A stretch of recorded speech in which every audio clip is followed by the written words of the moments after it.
How to fix Shopee's voucher not working error. If you're not being able to apply a voucher on the order that you're making, open up Shopee and come to the Me icon from the bottom right of the screen. Under My Wallet, you'll find an option called Vouchers and you will see a list of all the eligible vouchers that are available. If the voucher does not seem to be working, make sure to check the voucher's terms and conditions for expiry or minimum spend requirements. If valid, then there could be some of the application issue. First thing, make sure that you have a stable internet connection. If you're using Wi-Fi, try to switch to cellular data or vice versa and see if that helps you solve the problem. On an Android device, what you could do is just long press on the Shopee app icon.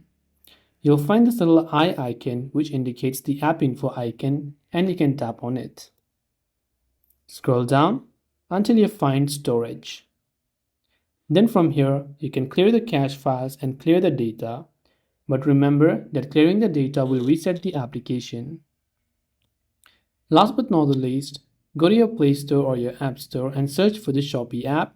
Check if the app has an update, and if it does, make sure to update it to the latest version. That's all for this video. Thanks for watching and see you in the next one.